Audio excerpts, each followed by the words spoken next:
Boa tarde a todos e a todas. É um prazer ter mais uma vez a presença de vocês aqui no nosso evento, o nosso grupo de eventos denominados Diálogos de Direito e Raça, e hoje nós temos a oportunidade e o prazer de ouvir Dina Alves. Dina Alves é mestre em Ciências Sociais na área da Antropologia na PUC São Paulo, advogada, se eu não peguei os dados errados, Dina, mais ou menos por aí. Dina vai falar com a gente hoje sobre o encarceramento em massa da população negra periférica. Acho que não teria um tema mais adequado para a gente tratar num período como esse, né? Então, é extremamente importante. E Dina também tem um artigo que depois eu passo para os alunos, quem quiser, eu indico aqui o caminho do texto, que é denominado Rés Negras, Juízes Brancos. Tá? Muito, muito interessante. Mas vocês já estão cansados de me ouvir falando. Hoje a gente tem a oportunidade de ouvir Dina. Então, Dina, mais uma vez, muitíssimo obrigado por aceitar o nosso convite. E, por favor, fique à vontade. Obrigada, professor Leandro, obrigada pelo convite. Saúdo aí todos os estudantes universitários, pós-graduandos, que está acompanhando aí. Acho que a maioria do pessoal é do direito, né? Exato. Da Federal da Bahia, meu estado de origem. Eu sou nascida em Ituberá, Bahia. Legal. Na Costa do Dendê. Então você conhece bem o nosso público, né, Dina? E aí eu vim para São Paulo, primeiramente no início dos anos 90. Eu era uma adolescente, eu vim trabalhar de babá e depois eu voltei para a Bahia, fiquei como nômade, voltei para a Bahia. Sou de uma família de 9 filhos. Meu pai ontem, inclusive, completou 90 anos e nós fizemos uma festa pelo Zoom, porque celebrar o aniversário de um homem negro, trabalhador da roça, explorado, vítimas de várias formas de violência, num momento como esse é necessário celebrar, né? Realmente é uma vitória ele estar vivo. E aí eu saí daí da Bahia, vim para São Paulo no início dos anos 90, trabalhar de babá, e depois voltei para a Bahia e depois fui para Brasília para trabalhar de empregada doméstica no Lago Norte, nas mansões do Lago Norte. E tive, assim, várias experiências. Eu acho importante falar isso porque o meu trabalho não está dissociado da minha experiência de vida, né? E de várias outras mulheres negras, nordestinas, faveladas também, que conseguiram acessar a universidade. E aí eu falo isso porque eu sou baiana, sou da Bahia, sou nordestina, então eu me sinto muito orgulhosa de estar falando para um público também que faz parte da minha comunidade, né, do meu lugar de origem. E aí eu vim para São Paulo de novo, saí de Brasília, não consegui me adaptar nas cozinhas das mansões daquele lugar. Tive experiências horríveis em Brasília, porque a folga era só domingo, eu ia para a rodoviária de Brasília ficar vendo os ônibus chegar, com vários nordestinos, que era uma época assim, isso foi em 92, 93. Então era o dia de lazer de várias pessoas do Nordeste em Brasília. E aí eu lembro muito da Hora da Estrela de Clarice Lispector, que eu me vi muito como a Macabea da obra da Clarice Lispector. Então eu voltei de férias, uma patroa na época me deu férias para visitar minha família na Bahia, e aí eu fui embora e nunca mais voltei para Brasília para trabalhar, né? Meus irmãos ficaram lá e estão lá até hoje. E aí, nisso, eu voltei para São Paulo de novo. Uma amiga trabalhava no Guarujá, numa mansão, e precisava sair, e os patrões pediram para indicar uma pessoa, e ela me indicou. Na época, eu não tinha nem dinheiro para vir para São Paulo, ela mandou o dinheiro da passagem, e eu fui para o Guarujá. E estou até hoje em São Paulo. Então, essa é um pouquinho da minha experiência. E aí, trabalhando no emprego doméstico no Guarujá, fui fazer direito, porque eu sempre estive muito desse lado, né, da luta contra as injustiças sociais, a defesa dos direitos humanos, sempre brigando muito em todos os lugares que eu estava presente. E aí eu quis fazer direito, entendendo que seria um campo de poder e de saber em que eu pudesse atuar de alguma forma. Eu não imaginava que eu estaria num lugar tão excludente, tão violento, tão patriarcal, mas hoje eu vejo que eu acho que eu preciso estar aqui, né? Estar Sim. no direito, como advogada. É importante, exatamente. A sua história é linda exatamente por isso, porque mostra essa mudança, né? Esse caminhar e todas as dificuldades que você teve que enfrentar para chegar até aqui. É preponderante. Sim. E aí, como estudante de direito, professor, eu fui fazer estágio no Ministério Público. Fiz um concurso e aí passei estagiária do MP, e aí foi aí que eu fui entender melhor, assim, sabe, as práticas, a atuação do direito penal, porque eu vi de perto a forma seletiva do olhar do Ministério Público para adolescentes. Eu atuava na área da infância e juventude, na cidade do Guarujá, com o promotor, e acompanhava as oitivas, as audiências, então eu fiquei muito próxima, né, dessa realidade.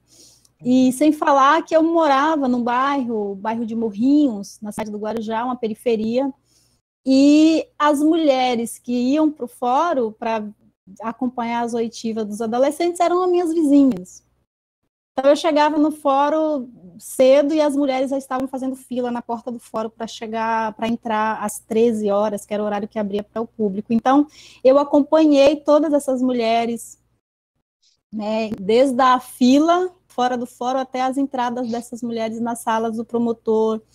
Tive muitos embates na época com a promotoria para tirar o gema de adolescente em oitivas, para fazer um atendimento humanizado para as mães. Então, acompanhei muitas mães chorarem na sala do promotor, serem repreendidas, criminalizadas. Acompanhei muito de perto a forma como os operadores da justiça limpavam toda a sala da promotoria com álcool para desinfetar a presença daquelas pessoas que possivelmente para eles estavam, né, levando sujeira, doença, enfim. Então, eu acompanhei tudo isso, e tudo isso foi parte desse trabalho, Res Negras, Juízes Brancos. Então, faz parte da minha experiência de vida, né, de território onde eu estava, no Morrinhos, morei no Morro da Vila Baiana, esses morros que recentemente foi noticiado, né, na mídia como um lugar criminalizado com a chuva, acho que foi no começo do ano, né, que teve Sim. desabamento de vários morros no Guarujá, Santos, mas principalmente em Guarujá, inclusive um amigo meu, uma pessoa muito próxima, foi morto, soterrado, professor Rafael, capoeira. Então, eu estive nesses lugares, né, eu morei no Morro da Vila Baiana e morei no Morrinhos, e onde essas mulheres vivem, né, até hoje, e continua nessa trajetória muito difícil aí de busca por justiça, busca pelos corpos de seus filhos assassinados. Tive muitos encontros com a polícia violenta do Guarujá. Eu sei que eu estou usando o tempo para falar muito de mim, mas eu já estou falando do trabalho, né? Siga à vontade. Depois eu fui trabalhar no Pão de Açúcar, como balconista de frios e num barzinho que o Pão de Açúcar na época tinha os snack bar. Então eu trabalhei muito tempo no Pão de Açúcar também e tive muitos enfrentamentos, né, com policiais que faziam a ronda para proteger a elite branca de Guarujá.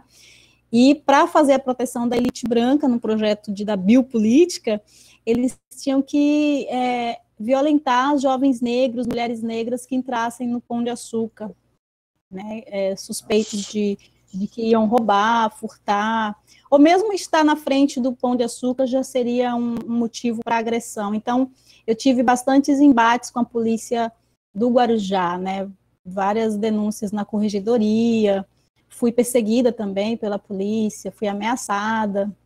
E aí, depois disso, eu saí da cidade do Guarujá, me formei advogada e fui para São Paulo e quis entender melhor, aprofundar melhor todas essas experiências que eu tive na cidade do Guarujá, na Bahia, e fui fazer a pesquisa de mestrado na penitenciária feminina de Santana com mulheres. Eu queria entender melhor a forma como o sistema de justiça criminal distribui a punição de forma desproporcional, racista, violenta, e como que o Poder Judiciário, né, num lugar racialmente privilegiado, olha para estas mulheres. E aí eu quis fazer essa análise a partir de um tempo específico, que foi num governo progressista que nós tivemos, no governo Lula, no governo Dilma, em que muitas mulheres foram presas, né, aumentou a taxa de encarceramento dessas mulheres nesse período.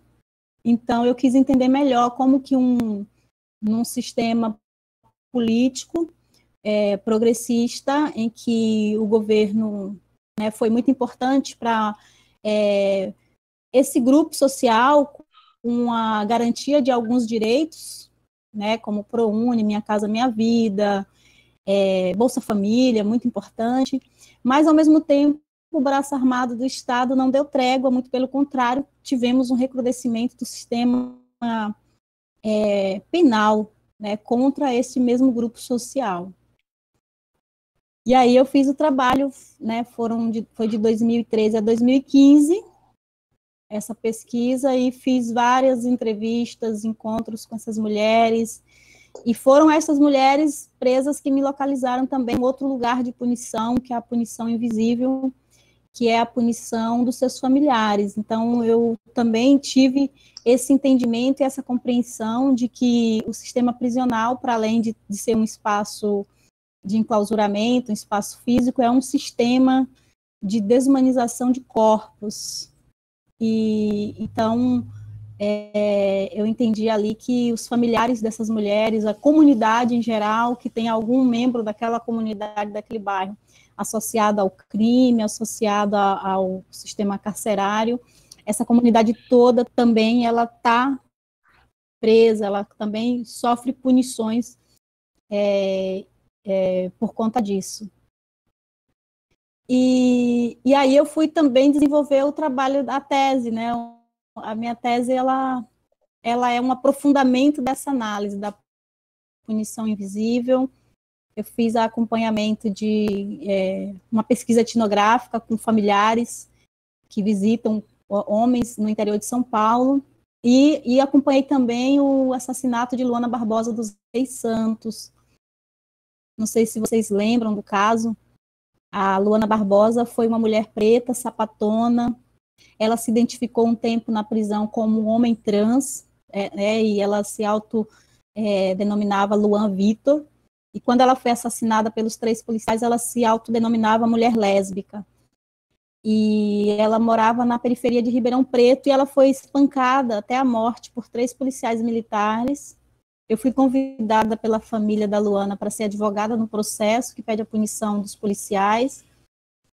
E os policiais recentemente foram julgados, né? A gente fez toda a primeira fase do júri, e eles foram encaminhados a júri, recorreram, obviamente. A gente está aguardando agora para ver, e acho que ano que vem já devemos ter aí uma decisão sobre o caso da Luana Barbosa. Mas um processo bastante difícil, como tantos outros, em que tem violência e morte em decorrência da violência policial, a criminalização da família, do filho da Luana, que viu o espancamento da mãe, teve que assistir, foi obrigado a assistir.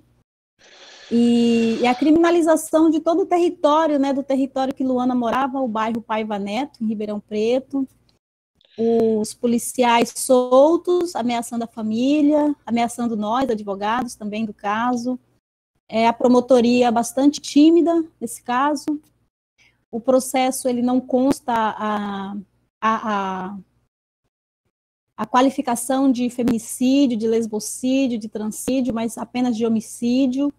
Então, é uma vida, né, diluída em números e em categorias do direito, que também promove mais sofrimento. E aí, todo esse trabalho é isso. Desculpa, Dina, é interessante, porque a grande maioria dos nossos alunos aqui são de Salvador da Bahia. Eu sou de São Paulo, mas sou professor da Universidade Federal da Bahia, então eu fiz o caminho inverso do seu. para a Bahia. É interessante notar, e um ponto que você trouxe agora, e que nem sempre os alunos sabem, Guarujá, durante muitos anos, foi considerada a cidade mais litorânea, mais rica do Brasil, tirando as capitais.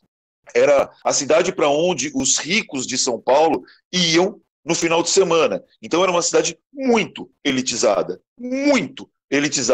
na região litorânea, né? E na periferia, muito precarizada. Quem conhece eventualmente o Guarujá sabe, entre a entrada de Guarujá e a chegada até a praia, por assim dizer, você vê uma diferença social absurda, né?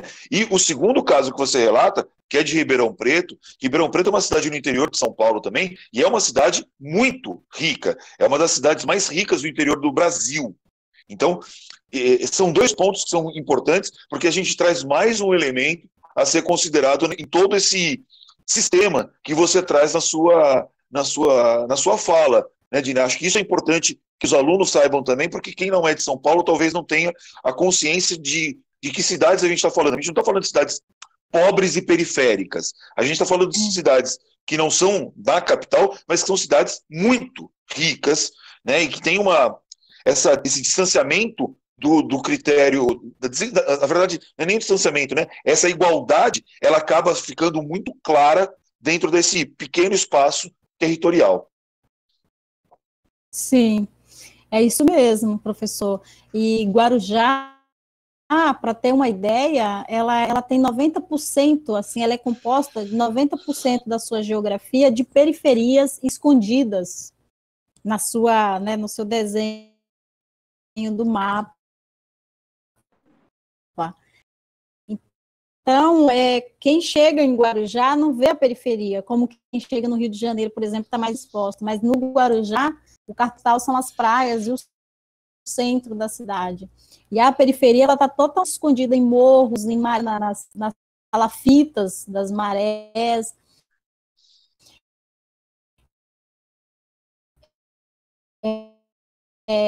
Enfim, não vê a periferia, não se vê a pobreza quando nessa periferia a gente começa a desigualdade. Da mesma Ribeirão Preto também, Ribeirão da Ula é uma cidade e extremamente racista. Tanto é que o pessoal costuma falar em Ribeirão que a palavra de Ribeirão porque não pode, porque é uma cidade muito racista e muito desigual, muito, muito mesmo. Dina, está cortando um pouco a sua fala, a sua imagem aqui, mas acho que a gente está recuperando aos poucos. Vamos lá. Tudo isso porque eu acho que falar como minha...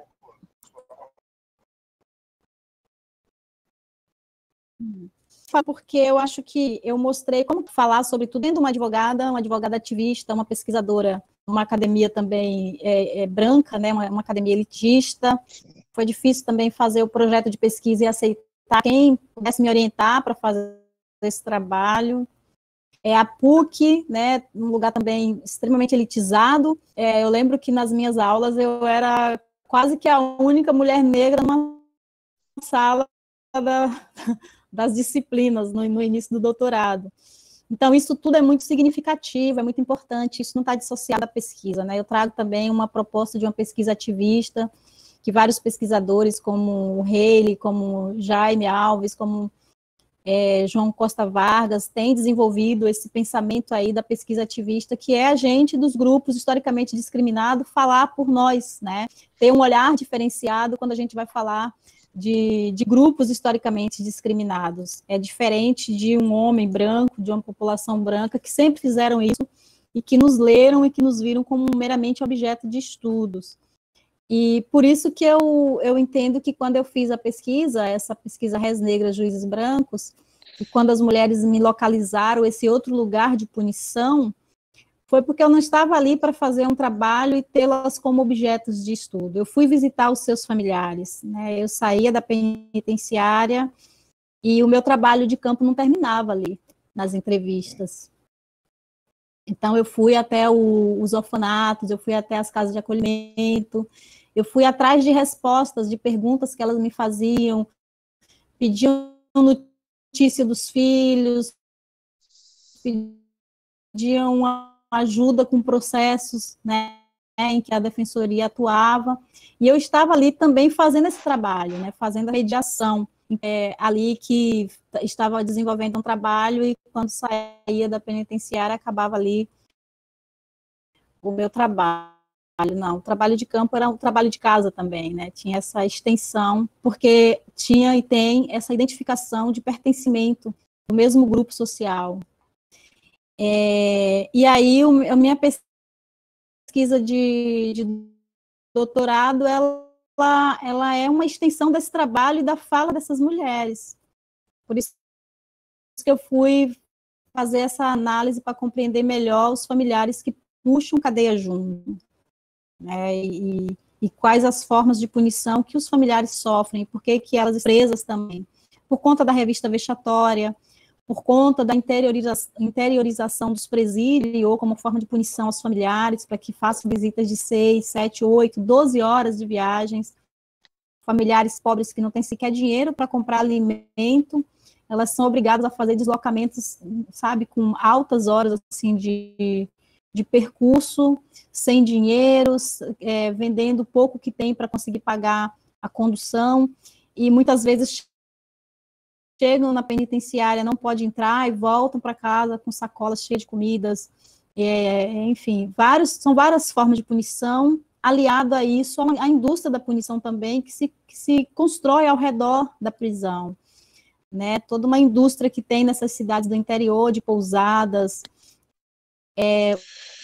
os tipos de roupa que tem que entrar no presídio, o tipo de sacola. Dina, eu acho que é interessante, e isso eu só sei porque li, eu nunca vi isso em verdade, mas talvez você possa explicar para os nossos alunos, que é algo que é extremamente importante, que é essa indústria que existe, né? Porque nas cidades do interior, onde você tem os presídios, existem as pousadas, mas existem como se fossem vendas, né? Que tem exatamente o tipo de produto que pode ser colocado dentro do presídio. Então os familiares vão a essas lojas que tem quase como se fosse um kit específico daquilo que pode efetivamente entrar nos presídios. E é algo muito severo, né? Porque muitas vezes o sujeito ele é preso, vou usar o exemplo de São Paulo, mas ele é preso na capital e vai cumprir sua pena numa cidade que fica a 500, 600 quilômetros da capital. E esse familiar ele tem que sair de São Paulo, tem que ir até essa cidade, vai fazer a visita, muitas vezes não tem onde ficar, muitas vezes tem que ir e voltar no mesmo dia. Então, assim, é uma situação muito delicada, né?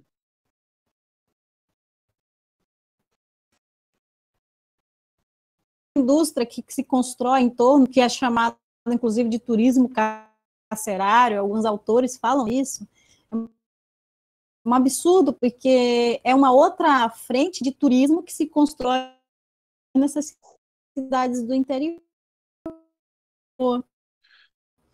Porque é uma cidade onde se os presídios, quais as empresas que foram contratadas, a terceirização dos trabalhos, a Humanizare, que é uma empresa terceirizada que presta serviços nos presídios, acho que no Amazonas, ou talvez no Rio Grande do Norte, mas dá para pesquisar no Google. A Humanizare ficou famosa nas rebeliões do início do ano passado, em que a gente, né, conseguiu, através dos movimentos sociais da Frente pelo Desencarceramento, da Pastoral também, que teve uma atuação importante, e da Ampará, que a Humanizare, ela recebe em torno de 2 ou 3 mil reais por cada preso, né, como administradora do sofrimento. Então, nós estamos falando de empresas terceirizadas, nós estamos falando de uma indústria que se constrói desde essas empresas terceirizadas, que muitas vezes são de desembargadores aposentados, né, tem as APACs também, que é importante falar isso, que né, muitos vai fazer esse trabalho aí de administrar e de gestar a vida e a morte de pessoas. Mas a Humanizare, ela ficou famosa por conta disso. A gente denunciou, né, deu publicidade para esse número, que é um valor, por cada preso, essa empresa recebe em torno de 2 ou 3 mil reais por mês. Então, quanto mais pessoas encarceradas, mais tem pessoas lucrando com esse sofrimento. E outra coisa que é importante falar, professor, é que os as familiares, as familiares, inclusive eu falo as familiares, porque essa é uma categoria Sim. que as famílias falam, né? Por quê? Porque é composta de mulheres, filhas, que fazem essa fila absurda de visitas. Não que os homens não façam, mas a maioria são mulheres, então é importante colocar essa categoria feminina nessa fila aí de punição invisível, né? Então, são as familiares hoje que oferecem o mínimo de assistência à população carcerária. Então, veja bem, se são as familiares que oferecem assistência, como alimentação, medicação, roupas,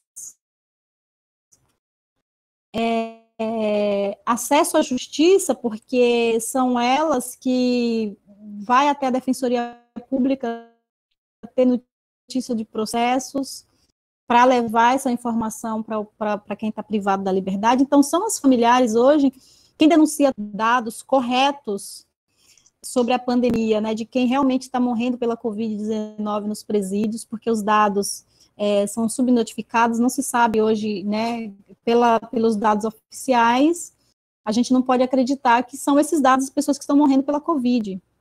Né, não tem teste para todas as pessoas, né, não tem teste nem para quem está fora, imagina para quem está num sistema opressor como é o sistema prisional.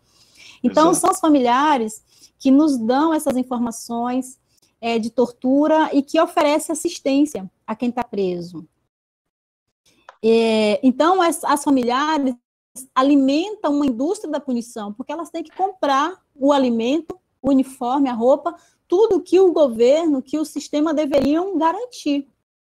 Então, é preciso entender essa indústria da punição como algo muito amplo, desde a empresa que é terceirizada e da privatização dos presídios, até a forma como as familiares são obrigadas a gastar o mínimo que tem com essa indústria que se constrói em torno do cárcere para garantir o mínimo de dignidade humana às pessoas que estão encarceradas.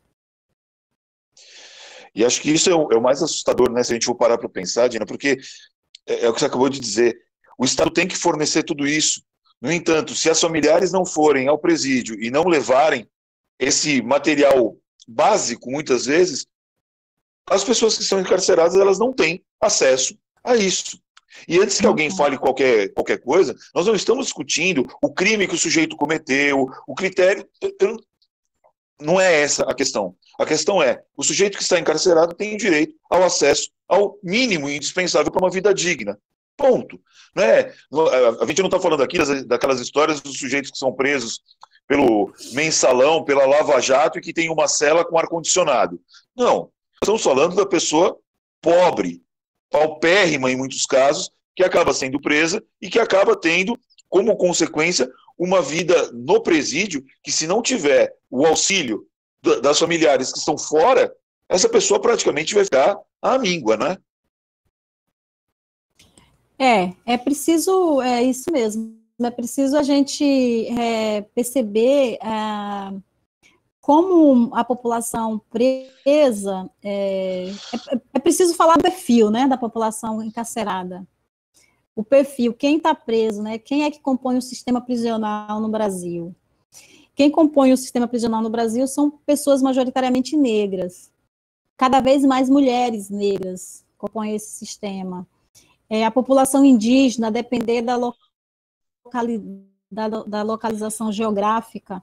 Então, não são qualquer corpos que estão nesse lugar, né, nesse cativeiro contemporâneo. E aí, falar de negação de direitos, de garantia de direitos, é falar que a prisão ela se constitui como um espaço negro e como expressão da banalidade do poder de soberania sobre estes corpos. Então, não seria nem negligenciamento, seria mesmo um deixar morrer, né? Como o genocídio ele se expressa na sua forma de matar, né? E de deixar morrer. E acho que tem um outro ponto, Dina, que é importante a gente trazer aqui, que eu não sei se os alunos também sabem, que é assustador. A gente acha que quem está preso são só os criminosos que praticaram crimes absurdos. Ainda que seja um pouco estranha a expressão crimes absurdos, tá? Mas entendam, a taxa de solução de crimes de homicídio no Brasil gira em torno de 4 a 6%. Ou seja, de todos os homicídios praticados no Brasil, apenas 6% dos casos são solucionados. Então, a gente, ao mesmo tempo, tem que parar para tentar entender quem são essas pessoas que estão presas, qual foi o crime que elas praticaram e, principalmente, e acho que esse é um ponto que é delicadíssimo, porque existe um grande contingente de pessoas que estão presas que não deveriam estar presas. Ou porque a pena já foi cumprida, ou porque não se trata de uma prisão definitiva, ainda não tem um julgamento definitivo, ou então, qual foi efetivamente o crime que ela cometeu, e se efetivamente essa pessoa tivesse um acompanhamento de um profissional da área do direito, se ela estaria presa. Então são todos esses pontos, ou são todos pontos que são preponderantes nessa discussão. E principalmente o racismo estrutural. Sem dúvida. Né? Que é a matriz que regulamenta e que retroalimenta esse sistema. Então, é tudo isso, e principalmente o racismo estrutural no imaginário dos operadores do direito, e na forma como os juízes distribuem a punição de forma desproporcional para determinados grupos sociais. E aí eu até fiz alguns apontamentos aqui que eu acho importante falar, que é as construções modernas relacionadas às pessoas consideradas perigosas, né, que são atravessadas por uma herança racista, patriarcal, falando especialmente, por exemplo, do caso das mulheres presas, que são cada vez mais mulheres negras, mulheres faveladas, e uma obsessão punitiva que contribui para a produção desses corpos que compõem o sistema de justiça criminal. Ou seja, é sempre o mesmo grupo que está lá nesse lugar, desde a abolição da escravatura que não foi concluída. Então, é sempre o mesmo grupo, não muda. Não tem pessoas, como você falou, pessoas da Lava Jato cumprindo pena. E a única pessoa que foi presa, que foi o Lula, a gente sabe todo o processo, né, que foi articulado em torno da prisão do Lula. Que eu não quero nem entrar nessa discussão sobre isso, mas é importante falar como ficou evidente, né? Como o sistema de justiça criminal opera, como são feitas as combinações de sentenças, como existe, de fato, a parcialidade do judiciário. E um outro ponto que eu gostaria de também falar sobre isso, para falar de perfil de quem está preso, para falar por que é sempre o mesmo grupo, e como que se constrói isso, como que se mantém o mesmo grupo no sistema prisional, é falar que sobre as concepções racializadas da lei e da ordem, com de pessoas indígenas, de corpos não normativos nessa nação heteronormativa como a nossa, cada vez mais representada, né, por homens brancos, como o próprio presidente da República, né, Jair Bolsonaro, homem branco, hétero, cristão, né, cumpridor da lei. Então, é importante falar dessas concepções racializadas sobre lei e ordem, porque são essas concepções, por exemplo, que justificou a morte da Luana Barbosa dos Reis, e que assassinados no Rio de Janeiro, João Pedro e João Vitor. Que a gente sabe que o caso vai para a corregedoria, abre-se um processo, e daqui a pouco o processo é arquivado, porque no Brasil, policiais que assassinam pessoas dificilmente chegam a um júri popular. E essa concepção e esses discursos mobilizadores da manutenção da lei e da ordem, ele está intimamente ligado à construção do inimigo fictício. Ou seja, mata-se, assassina-se pessoas negras, que é o inimigo fictício da nação, foi o inimigo produzido historicamente, primeiro como delinquente, depois como criminoso e hoje como traficante. Então, os bairros periféricos, as comunidades, as favelas, são vistas como lugares, territórios criminalizados. Então, ali, quem reside nesses espaços? Pessoas negras, pessoas racializadas, pessoas que não são brancas, ricas, de classe média, alta, são traficantes.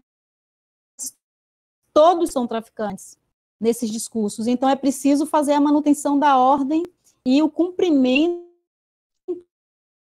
e o rigor da lei. Gente, na fala do Jair Bolsonaro para ganhar as eleições, que foi o jargão bandido Exato. bom e bandido morto, que foi o discurso do Dória aqui em São Paulo, que bandido vai para o cemitério a partir de 1º de janeiro, se enfrentar a polícia vai morrer. Estava na fala do Itzel, do governador do Rio, que tem que atirar na cabecinha, tem que fazer a política do abate.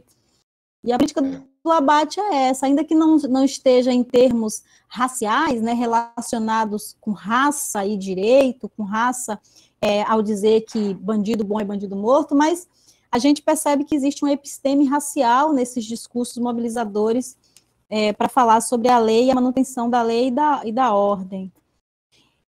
Uma outra coisa que eu falei que foi isso, né, a produção do inimigo. Então, o Brasil produziu um inimigo.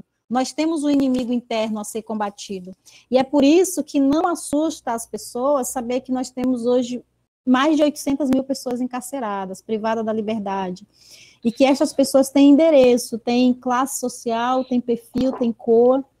E que essas pessoas, elas não cometeram crime com grave ameaça ou violência. Pelo menos a maioria da população carcerária, ela está privada da liberdade por acusação de tráfico de drogas.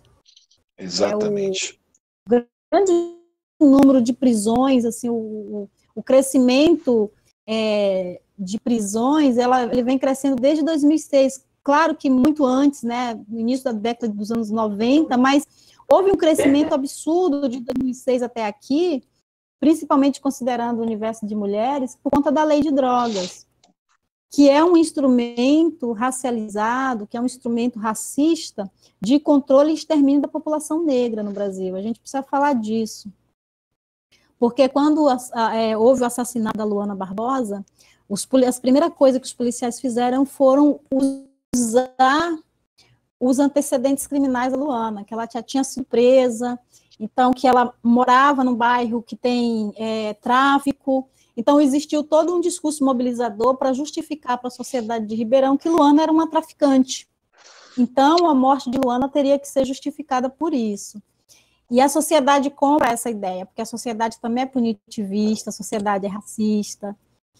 E da mesma forma, a morte de outras pessoas, como o Evandro, no Rio de Janeiro, que foi 80 tiros de fuzil, como Cláudia Ferreira da Silva, como a morte da Marielle Franco, que foi associada à pessoa do tráfico de drogas, a facções criminosas. Então, é a produção do inimigo para justificar punições e mortes. E se cria uma cultura de medo, né, Dina? Esse é que é o grande ponto. Se cria uma cultura de medo. E o que é mais assustador, eu até tinha separado aqui, e você trouxe um dos dados que eu tinha separado para ajudar os alunos a entenderem um pouco do que a gente está falando. Tem um levantamento de 2018, e os alunos, caso queiram pesquisar um pouco mais sobre o tema, dá para entrar no site, chama Infopen. Depois eu coloco aqui para vocês verem. E você tem muitas informações sobre o sistema prisional brasileiro. Mas só para que os alunos tenham ideia do tamanho do problema, no início dos anos 2000, o número de mulheres presas no Brasil era alguma coisa em torno de 6 mil. E em 2018, esse número era de aproximadamente 42 mil mulheres presas. Dessas 42 mil mulheres presas, cerca de 62% eram mulheres negras, 74% mães e, o mais assustador, 45% delas ainda sem julgamento. Isso é assustador. E, para complementar e fechar esse ponto exato que você acabou de trazer, Dina, 62% das mulheres presas são presas em razão do tráfico.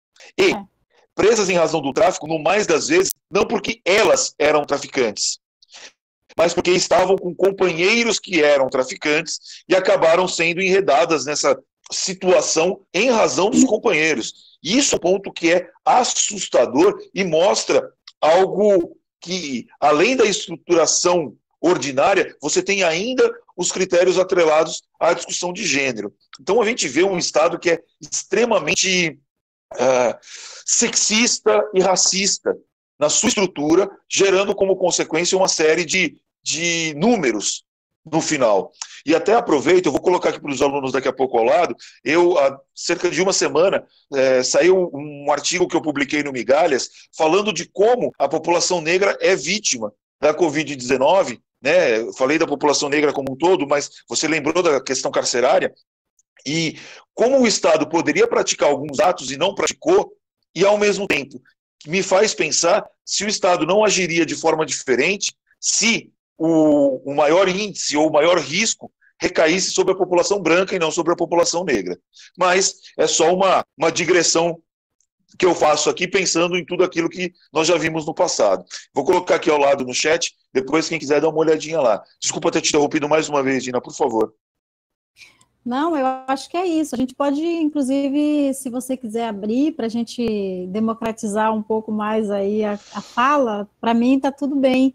Eu só queria falar um pouco também sobre a questão da pandemia, como é de fato mais perverso para as mulheres, porque a gente precisa considerar que tem mulheres com crianças no cárcere, mulheres lactantes, gestantes, e assim, né, Leandro, a população privada da liberdade, por si só, ela já compõe um grupo de risco. Né? O STF ele considerou as prisões um estado de coisa inconstitucional, um lugar que não dá para ninguém estar lá dentro. Um lugar de privação de direitos, de proliferação de doenças, de torturas autorizadas, um lugar de penas cruéis e degradantes, que é abominado pela própria legislação brasileira. Não tem lei no Brasil que autoriza a tortura. Penas cruéis e desumanas também é proibido, é ilegal. Agora, nós estamos falando de corpos ilegais. Né? Como que a gente pode aplicar a lei a corpos ilegais? Corpos ilegais, corpos eminentemente fora da lei, se combate com a morte. Então, é por isso que a gente tem tanta dificuldade hoje de denunciar o genocídio, mesmo diante de tantos números, né, de mortes de jovens negros. O próprio Senado Federal já reconheceu que o Estado pratica um genocídio contra a juventude negra. Enfim, várias pesquisas, né, várias, a Flausina tem um livro que eu, inclusive, sugiro aí para todas as pessoas que estão nos acompanhando aqui, os pós-graduandos, que é Corpo Negro Caído ao Chão, que é um livro que é uma inspiração para a gente entender o genocídio.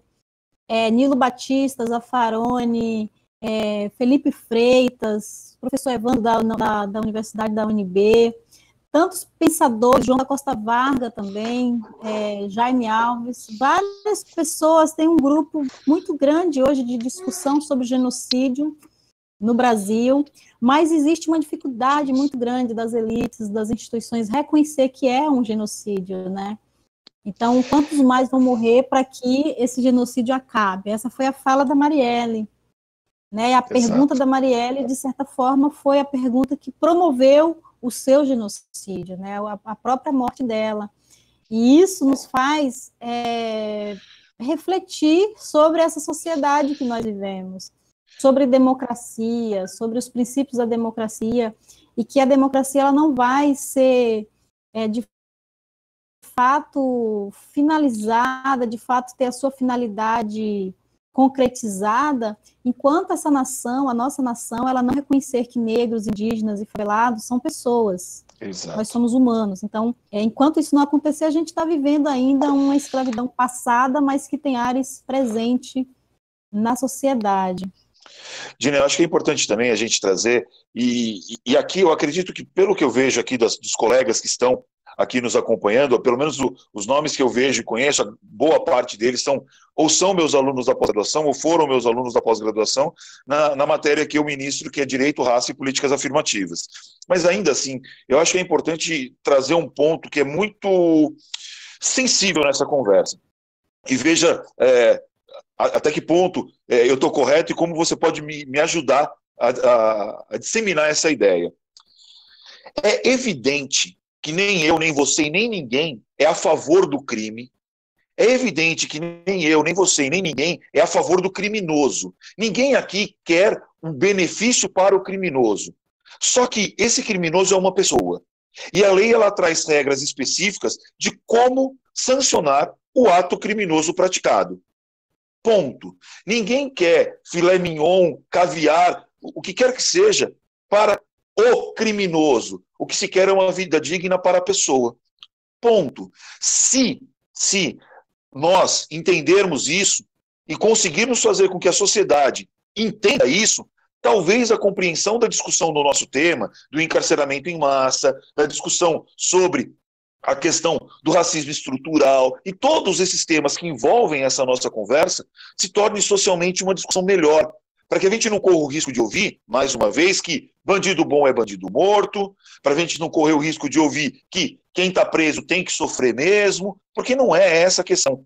A gente não pode dissociar a figura da humanidade que permeia toda essa conversa. Então, se ao menos os presentes aqui conseguirem transferir para o restante da população essa compreensão de que ninguém é favorável ao crime, ninguém quer ajudar o criminoso, mas o que a gente quer é simplesmente atender um critério constitucional básico, elementar e que é nuclear de toda e qualquer civilização, que é o respeito à dignidade da pessoa humana. Qualquer pessoa humana tem direito a tem garantia a direitos nucleares, direitos elementares, direitos fundamentais. Só. O fato do sujeito ter cometido um crime faz com que ele tenha que cumprir a pena prevista na lei, não com que ele seja vítima de tortura, não com que ele seja obrigado a viver nas condições que existem hoje nos presídios. Então, eu entendo que essa é uma questão que ela também vai além da análise jurídica e perpassa por uma questão que ela é muito de fundo sociológico. E aí eu aproveito que você é a nossa convidada do bate-papo de hoje, mas ela tem um fundo antropológico também, né, Dina? Uhum. Sim, é isso. É isso. Você estava falando, eu estava aqui pensando, né? Como a criminologia crítica já nos apontam, né, que as concepções de crime e de criminoso são concepções construídas socialmente. Exato. Né? E que crime, espaço, a ideia de espaço, de corpos marginais, estão intimamente relacionados ao combate a um inimigo produzido. Então, acho que para a gente não cair nessa armadilha de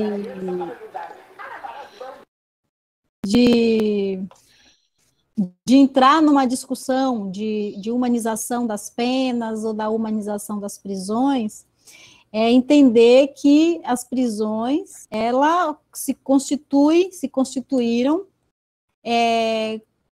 com uma forma de punição o corpo negro. Isso aí o Zaffaroni já falava, né, sobre o direito penal doméstico, Falzina também, como as formas de punições entre senhores de engenho e negros escravizados surgia ali naquele momento, né, na senzala, um direito penal eminentemente antinegro, e que é esse direito penal que a gente vê hoje na atuação nas ruas, sua atuação e sua racionalidade na morte de João Vitor e João Pedro, e de todas as outras pessoas que eu falei aqui.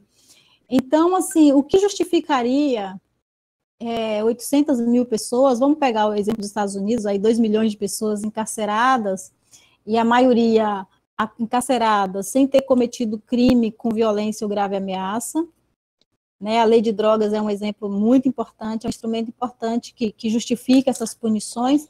O que justificaria, por exemplo, no Brasil, quase metade da população carcerária está presa, privada da liberdade, sendo tecnicamente inocente, como são os presos provisórios. Exato. E o que justificaria o grande número de mulheres cada vez mais presas, como a gente falou aí, né? Você falou de 2000 a 2018, é um salto muito grande do número de prisões de mulheres.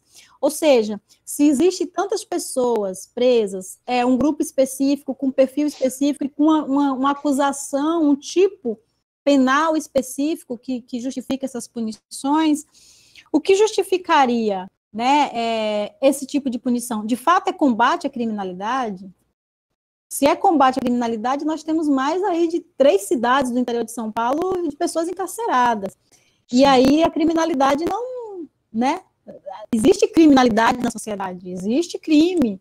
A alta sociedade também comete crime. Existe tráfico de drogas na Gávea, no Morumbi, em bairros nobres de Salvador.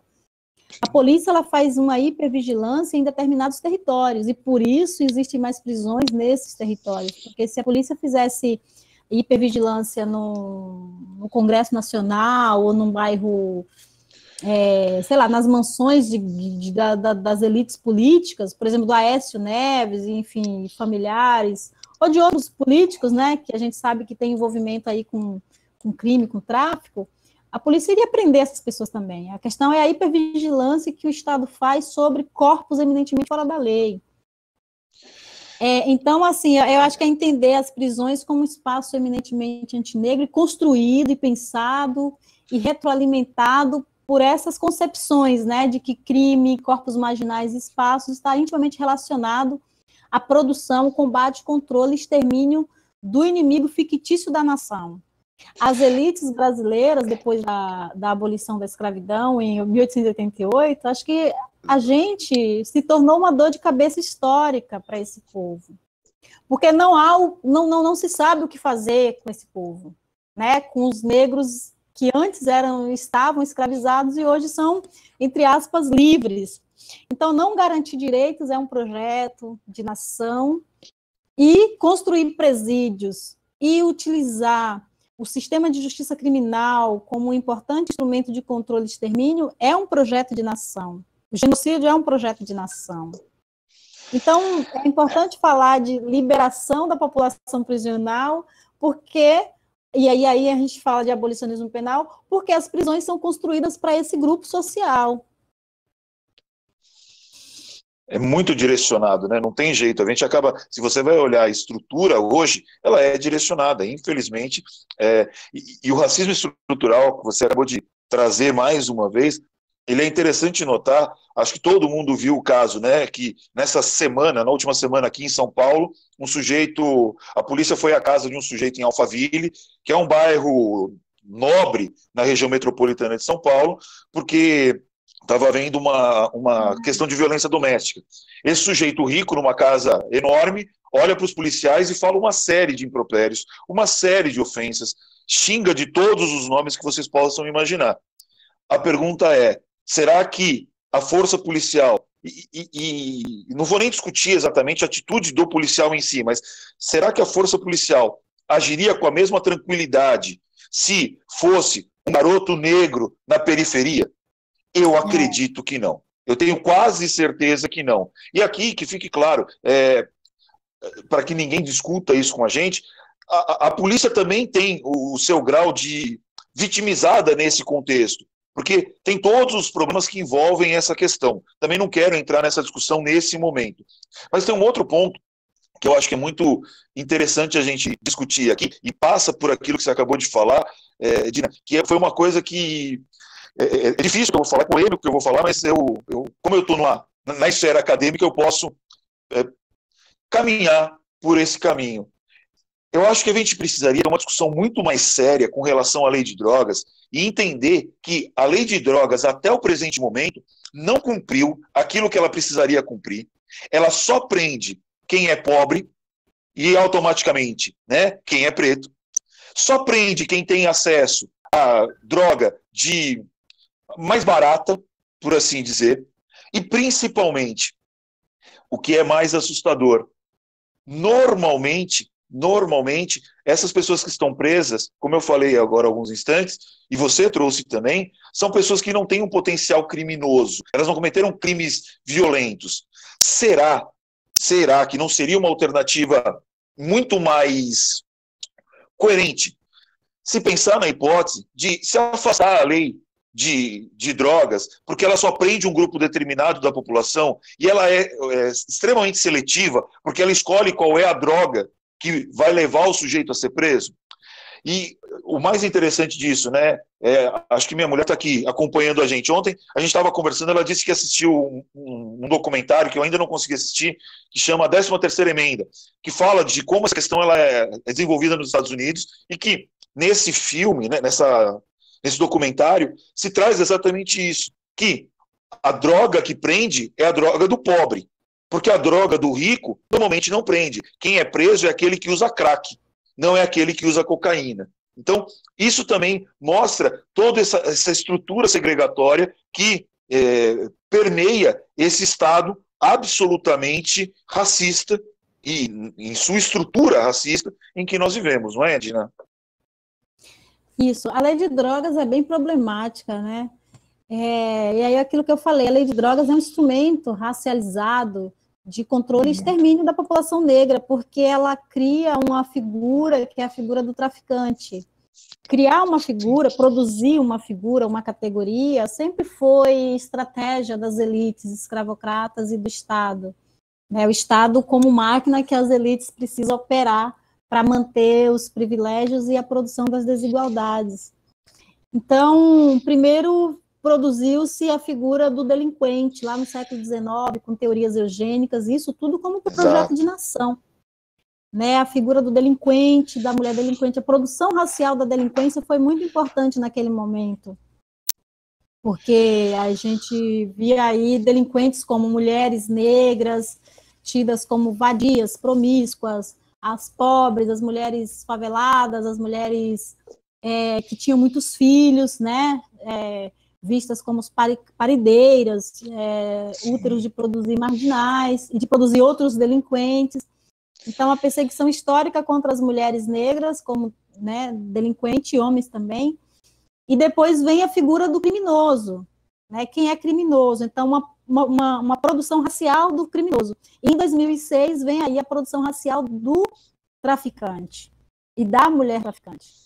Então, isso é a produção do que traz a lei de drogas. E a lei de drogas, ela é problemática porque ela traz 2 artigos importantes que oferece tanto aos policiais quanto aos juízes a liberdade, a discricionariedade de decidir, quem é. O policial é que decide quem é traficante. Então, o mesmo policial que vai na porta da PUC fazer uma operação, quer dizer, ele vai lá, ele pode até ir na porta da PUC, que nunca vai, mas se for, ele vai ver que tem jovens, estudantes, pós-graduandos, que fumam maconha, mas esse jovem, no mínimo, ele vai ser abordado e vai abrir-se um termo circunstanciado, não vai acontecer nada. E para um mesmo jovem, para um jovem da periferia, com a mesma quantidade de drogas, ele vai decidir, na sua discricionariedade, naquele boletim de ocorrência, que aquele jovem é um traficante perigoso. Sim. E tem todo um repertório de violência, desde a confecção do boletim de ocorrência, que se decide ali quem é traficante, até as narrativas televisivas, na boca do Datena, do Bate, de tantos outros genocidas brasileiros que faz aí os necros discursos para justificar as mortes dos traficantes perigosos. O Sérgio Moro, quando ele deu uma entrevista recente, ele falou sobre a preocupação dele em não liberar a população carcerária nesse período de pandemia, porque ele não iria soltar perigosos traficantes no Brasil. É muito perigoso só soltar traficantes e criminosos. Mas nós estamos falando da liberação, por exemplo, de população prisional de grupo de risco e de uma população prisional que não cometeu crime com grave ameaça nem violência. Então, aí a gente já percebe, como de fato, a lei de drogas, ela funciona e funciona muito bem. E aí, para as mulheres, isso é extremamente muito mais perverso, porque muitas mulheres que estão presas são mulheres que estavam, na época da prisão, desempregadas ou foram expulsas do mercado neoliberal de consumo. Mulheres que tinham benefício, apenas sobreviviam com benefício do Bolsa Família, perderam esse benefício na época da prisão, elas perdem a guarda dos filhos, são vistas por esses juízes como mulheres, como eu falei, aí a gente volta com essas categorias do século XIX, como mulheres parideiras, mulheres que são promíscuas, que não têm condições de criar filhos, porque são traficantes perigosas, e de fato não são traficantes, a maioria da população presa hoje são varejistas, estão na ponta de um mercado que é muito maior, porque a população prisional presa são majoritariamente pobres, pessoas de periferias, de bairros pobres, que não têm mansões, que não têm helicópteros, A gente viu recentemente aí o avião da FAB com quantos quilos de cocaína. Exato. E aí, o que foi que o Sérgio Moro fez enquanto ministro da Justiça? E outro helicóptero que caiu numa fazenda suspeita que tinha envolvimento com a família do Aécio Neves, com quase, acho que meia tonelada de cocaína também. E aí a a gente vai vendo as formas, né, diferenciadas, como de fato é feita a gestão da vida e da morte de forma tão desigual no nosso país. E é preocupante porque a gente vê que a questão ela é tão enraizada na nossa sociedade que até mesmo a mídia compra isso de uma forma muito natural, né? Se um moleque preto é preso com cocaína, com maconha, com o que quer que seja, o traficante é preso. Se é o rapaz branco que é preso, não é o traficante, é rapaz, garoto, empresário, sempre tem essa variável, né? A cor de pele influencia até mesmo na forma como a mídia trata aquele caso. Se isso acontece na mídia, vai acontecer com os juízes, vai acontecer com os promotores, vai acontecer com a estrutura como um todo. E uma coisa que é interessante que você falou aqui é que eu também fiz meu doutorado na PUC. E é interessante notar, porque quem estuda na PUC São Paulo sabe que existe um lugar na PUC, dentro do campus, que normalmente tem lá os garotos e as garotas fumando. Você passa por ali, o cheiro é forte, o cheiro chega na sala de aula. E é uma coisa que é quase que uma tradição. Mas é uma tradição porque é dentro de uma escola, né, de uma faculdade particular, eminentemente composta por pessoas brancas, e que tem até o crivo da igreja nesse caso, né? O que é o mais complicado. E mais uma vez, não estou dizendo que é certo ou errado a utilização de drogas, não é nem esse o contexto da nossa conversa, mas sim como a reação ela é diferente em cada espaço social. O que eu acho que é muito importante a gente pensar é por que será que ainda hoje existem algumas drogas que são lícitas e algumas drogas que são ilícitas? Por que a utilização de drogas lícitas não gera, e eu sei que a resposta dos alunos vai ser óbvia, né? É porque ela é lícita, mas por que a escolha de algumas drogas como lícitas e outras como ilícitas? Por que será que isso ainda acontece? Por que será que a gente tem ainda tanta dificuldade de discutir a descriminalização da utilização de certas drogas, como já acontece em alguns outros países? Então, o que é esse tabu? Será que isso ainda não é decorrente dessa associação racial que é íncita dessa conversa? Então, são questões que a gente precisa trazer à discussão, precisam ser devidamente consideradas, porque no final das contas, né, lá na ponta dessa conversa, quem acaba sendo preso quem acaba sendo presa é a população negra periférica. E, na grande maioria das vezes, por um crime que foi uma escolha do Estado estabelecer como tal, que é a utilização de drogas tidas por ilícitas. O que eu sempre questiono nesse momento, e tenho uma opinião formada sobre o tema, não, qual droga deveria ser lista, se todas deveriam ser listas ou todas ilícitas, mas o que sempre me causa preocupação é a pessoa que utiliza álcool em grande quantidade, normalmente faz mais besteira, comete mais crimes do que a pessoa que usa maconha em grande quantidade. Eu não sou um estudioso do tema, eu só tenho essa impressão. E aí é isso que me preocupa, né? Como é que a gente... Por que o Estado faz essa distinção dessa maneira? Eu tenho sérias dificuldades de entender algumas coisas, mas talvez seja exatamente por esse meu não aprofundamento na discussão na seara penal. Talvez você possa ajudar a gente um pouquinho nisso também, Gina. Professor, tem um traço, né, um traço importante, fundamental, racista, patriarcal, moralista, de uma sociedade cristã, moralista, né, branca, para entrar nessa discussão. Agora, eu acho que isso aí teria que ter uma outra conversa só sobre isso, porque é um debate muito longo. E, inclusive, eu até cito aqui o Dudu Ribeiro, não sei se você conhece ele é de Salvador. Não. O Dudu Ribeiro é da Iniciativa por uma Nova Política de Drogas. A Natália Oliveira também, são duas pessoas, assim, referências no Brasil hoje sobre esse debate. O Cristiano Marona também faz parte da Iniciativa por uma Nova Política de Drogas. Eu acho que eles têm muito mais capacidade para discutir sobre isso, assim, ponto a ponto, sobre a lei de drogas e a importância da liberação de todas as drogas. Não seria apenas de uma droga, não seria apenas do problemático artigo 28 da Lei de Drogas, mas fazer uma discussão mais profunda, mais, com mais responsabilidade. Não é necessariamente o meu objeto de estudo, eu não aprofundei na Lei de Drogas. Então, eu acho que seria até interessante para acrescentar o debate e para a formação também das pessoas que estão aqui, e gerar uma discussão, se de repente chamasse os dois, ou um deles, para vir falar sobre isso. Eles são faremos pessoas, isso assim, sim. muito referências hoje. Dudu Ribeiro é de Salvador.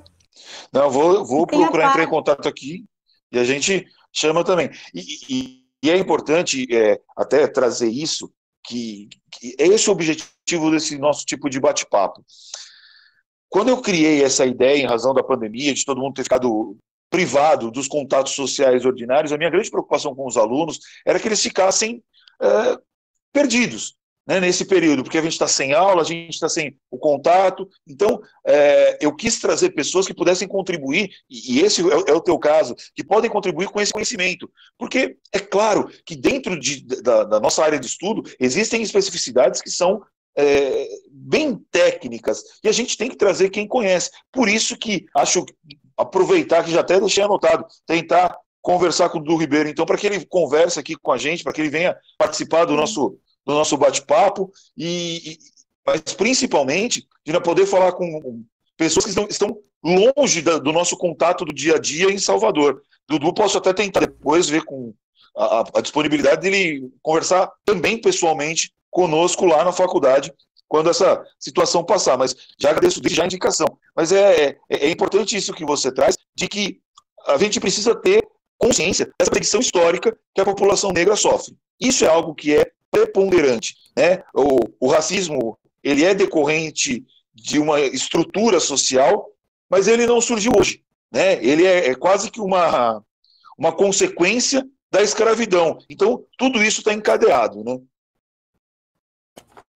Isso, eu até fiz uma anotação aqui, importante, sobre isso, que eu acho que eu vou falar esses 3 pontos, e aí eu acho que seria legal a gente abrir, né, para uma conversa mais com todo mundo, que é como o direito penal aparece ao longo da nossa história e como o sistema penal, né, como entender o legado do sistema da escravatura no Brasil, como constituinte do atual sistema penal, pode se revelar importante meio para a gente entender algumas práticas que a gente vê hoje e que a gente precisa fazer essa volta ao passado.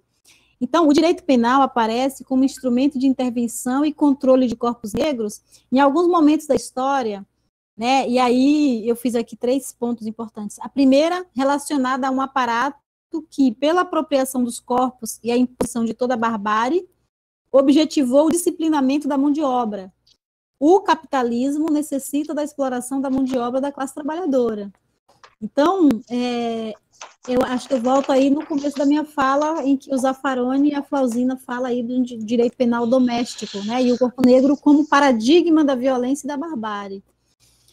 E o segundo momento objetivou o controle das fugas. Olha o manejo do sistema penal utilizado contra negros. Objetivou o controle das fugas, a gerência e a configuração da vida e de qualquer forma de luta e resistência empreendida contra a escravidão. E a terceira, o manejo do sistema penal, especialmente pela difusão do medo. É importante, né? Você falou aí da importância da difusão do medo como uma política de Estado, né? Promover o medo para justificar a violência. Para difundir o medo e o seu poder desarticulador de grupos sociais.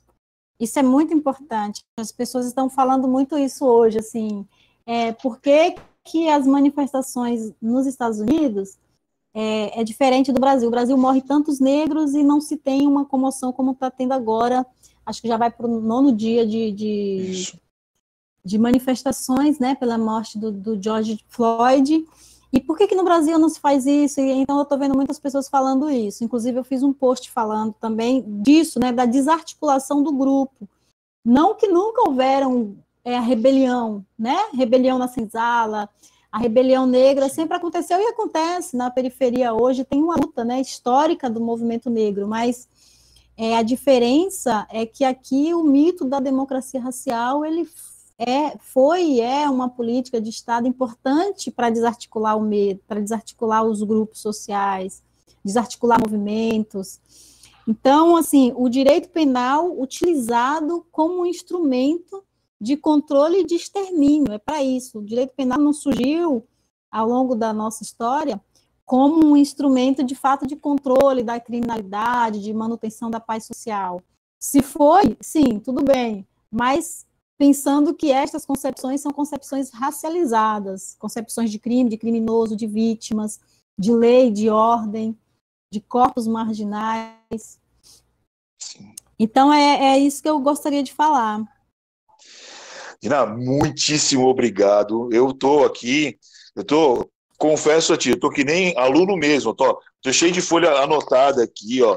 Já estou partindo para a terceira folha de anotação aqui, estou aproveitando ao máximo.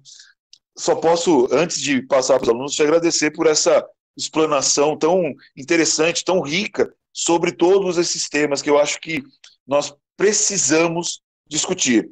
E eu repito aqui, os alunos sabem bastante disso, eu acho que é importante demais a gente discutir, é importante demais a gente trazer a situação, ou trazer essas questões à luz, porque elas acabam ficando muito ocultas. No Brasil, e até é contraditório, em certa medida, o que eu vou dizer agora, mas é incrível como no Brasil sempre se entende que, por exemplo, algumas pessoas não têm direitos pelo simples fato de não estarem dentro daquele estándar tradicional e esperado, né? Ou, às vezes, só colocar uma pessoa dessa ou daquela característica para dizer que existe. Então, a gente precisa lutar exatamente por essa presença real de toda a população, toda ela, na discussão. E enquanto a gente não entender que o acesso à justiça, que uma justiça que não seja racista, que não seja preconceituosa, que não segregue as pessoas em razão de inúmeros critérios, enquanto essa realidade não for superada, nós não vamos ter uma sociedade boa. Boa para mim, boa para você, boa para todo mundo. Então, uma sociedade melhor para as minorias é uma sociedade melhor para o todo. E esse é um ponto crucial que nós temos que ter em mente. E entender a realidade que permeia essa situação atual, como esse encarceramento em massa, com a razão pela qual ele acontece, isso é indispensável para que a gente possa conseguir uma sociedade melhor. E eu agradeço demais por todas as informações, todo o conhecimento que você trouxe aqui para nós, esse nosso bate-papo. Dina, deixa eu ver aqui o que a gente tem de perguntas, as coisas vão passando, eu não consigo acompanhar tudo. A gente tem uma pergunta aqui do Gerson. Gerson foi meu aluno na pós-graduação, ele ainda é pós-graduando. O pessoal aqui no chat está passando, está agradecendo, dizendo que gostou muito. Deixa eu fazer aqui. Gerson diz o seguinte: gostaria que falasse, por favor, por que em 2018 aumentou o encarceramento feminino, embora aumentasse a implementação de políticas públicas. Você pode dar algum direcionamento, Dina, esse questionamento? A tua voz falhou na hora que você leu a pergunta. Então vamos lá, eu vou repetir aqui. Por que em 2018 aumentou o encarceramento feminino, embora aumentasse a implementação de políticas públicas? Qual o motivo desse crescimento? Você tem alguma indicação disso? Uhum. Olha, eu acredito que o aumento das prisões de mulheres que vem acontecendo, inclusive agora, né, com a gestão do Bolsonaro e o Sérgio Moro como ministro da Justiça, a gente tem dados já que aumentou o número de mulheres presas, tá intimamente ligado ao recrudescimento do Estado penal, com Bolsonaro no poder,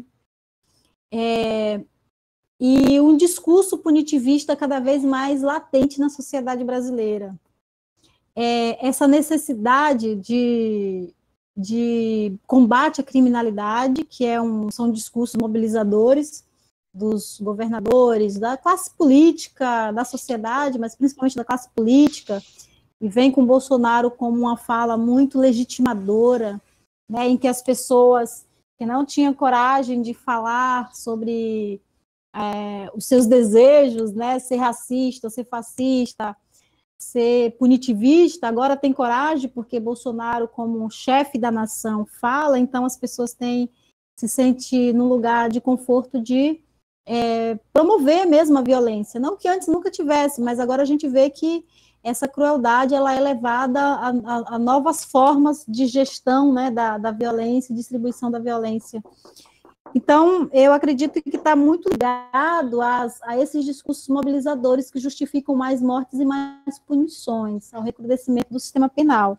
Em relação a políticas de garantia de direitos, da lei de execução penal, pouco importa os tipos de políticas que se criam para garantir direito às mulheres, porque agora com a pandemia, por exemplo, a defensoria de vários lugares do Brasil entrou com a habeas corpus pedindo para liberar mulheres lactantes e mulheres gestantes, e mulheres com bebês, e vários HCs foram negados. Aqui em São Paulo, então, tem em torno de 150 mulheres que estão presas com bebês, cumprindo penas, entre lactantes e gestantes, e que não existe possibilidade do Poder Judiciário racista, como é aqui em São Paulo, de liberar essas mulheres para cumprir pena domiciliar.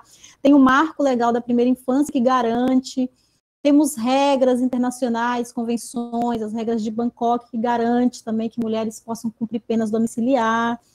Então, pouco importa as políticas públicas criadas que garantem direito. A própria lei de execução penal ela garante vários direitos à população prisional. Desde a alimentação, a prestação religiosa, acesso à justiça, e é uma luta histórica dos movimentos sociais, antiprisionais, antipoliciais, dos movimentos de familiares vítimas da violência, lutar para garantir o mínimo de direito, né, de respeito à dignidade da pessoa humana.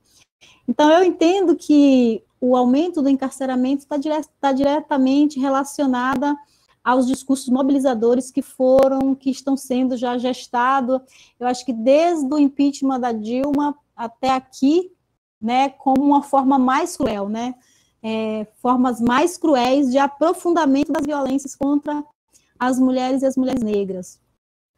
E nós temos uma outra pergunta aqui de Gabriele Vitena. Se você tem indicações de outros autores, sobretudo das ciências sociais, que trabalham a temática do encarceramento feminino, especificamente sob a perspectiva centrada na discussão de raça e do racismo. Olha, eu tenho umas referências que eu utilizei no meu trabalho. A Ruth Gilmore, que é uma pesquisadora importantíssima, necessário ler a Ruth Gilmore. Ela é norte-americana, ela fala sobre esse trabalho. Eu posso enviar depois também, se você quiser. Não, pode mandar para mim depois, eu disponibilizo para os alunos, para quem quiser, e eventualmente quem não for aluno, procura lá nas redes sociais e a gente encaminha tudo isso depois. Perfeito. Tem a Joy James também, que é uma referência que eu acho que é importante, a Julia Sudbury. Eu estou falando de mulheres norte-americanas, mulheres negras, feministas negras, porque o meu trabalho foi feito muito com uma inspiração no trabalho dessas mulheres, porque o Brasil ele não é um ponto fora da curva, né, para a gente pensar o complexo industrial prisional global. Apesar de ter as suas especificidades, mas a gente tem que pensar o encarceramento como um projeto imperial, né? Os Estados Unidos é a liderança no mundo em encarceramento de negros e negras. Então, a gente precisa colocar o Brasil aí nesse caminho aí que de fato está caminhando para chegar em 2 milhões, sim, porque na América do Sul estamos em primeiro lugar em encarceramento. Né? Salvo engano, é o quarto país com o maior número de encarcerados no mundo. Salvo engano, é isso. Terceiro lugar, quarto lugar de mulheres. Isso, quarto de mulheres. E alguns levantamentos dizem que já é o segundo também, dependendo do levantamento que é feito, enfim. Uma coisa fato, o encarceramento é uma realidade cotidiana no Brasil e cotidiana principalmente para um grupo social específico. E isso a gente não tem como esconder. Dina, vejo que já o bate-papo foi tão tranquilo, foi tão sossegado que já passamos em muito aquilo que eu tinha pedido para ti, aquilo que você tinha se comprometido comigo. Eu agradeço demais a sua participação, agradeço demais a presença de todos os alunos. Acho que foi muito importante poder te ouvir, acho que os alunos puderam aproveitar bastante, puderam assimilar muita informação que vai ajudá-los demais no desenvolvimento das atividades acadêmicas deles. Dina, agradeço de forma profunda, em meu nome pessoal, em nome da Universidade Federal da Bahia também, da pós-graduação, pela disponibilidade, pela sua atenção a mim e ao nosso grupo, e desde já deixo o convite previamente estabelecido aqui, para que, numa outra oportunidade, você volte a falar conosco, tá bom? Sim, eu firmo compromisso aqui publicamente para ir à UFBA. Eu estou com muita vontade de ir aí e quero muito ir levar o livro, quero lançar meu livro ano que vem. Acho que vai sair, aí a gente já se compromete aí, eu vou fazer a visita com muito prazer. Eu agradeço muito o convite. E todos vocês que eu estou vendo aqui, ó, os nomes de todo mundo aqui. Agradeço a escuta aí essa tarde, a gente falar sobre esse assunto que é necessário diante da crise sanitária e política que nós estamos vivendo hoje. Sabemos que o nosso cenário político e prisional também vai ficar muito pior daqui para frente, porque a gente, enquanto IBCCRIM e PSOL, entramos com uma DPF no STF para pedir a liberação da população prisional, né, a população grupo de risco, presos provisórios, e aí a gente está com essa expectativa, né, porque a gente sabe que os presídios podem ser, nos próximos dias, o epicentro da pandemia, diante de tantas mortes e de como o vírus se alastra rapidamente no interior do sistema prisional. Então, eu falo isso porque a gente sabe que as projeções para os próximos dias serão as piores, tanto em termos de quem está privado da liberdade, quanto na sociedade brasileira como um todo, porque já tem dados que comprovam que a população negra das periferias são as mais atingidas, a população indígena, nas aldeias, no Amazonas, no Ceará, e nos quilombos também. Então, o vírus ele se alastra, e infelizmente, é a população pobre, é a população que não tem acesso sequer a álcool gel, sequer ao benefício dos R$600, é a população historicamente excluída de um projeto de nação de cidadania racializada, né? Então, é uma população quase cidadã, quase morta, quase viva, e no limite não humana, né, para as elites escravocratas. O vírus vem para aprofundar ainda mais essas formas de violência e demonstrar também como o racismo ele reatualiza a reorganização da vida, a distribuição da vida, da morte. Então, é importante fazer esse debate, né, professor? Eu agradeço muito o espaço, sim, e espero que a gente se encontre pessoalmente e tenha essa conversa num outro momento também. Obrigada. Eu que agradeço, Dina. Obrigado a todos os presentes.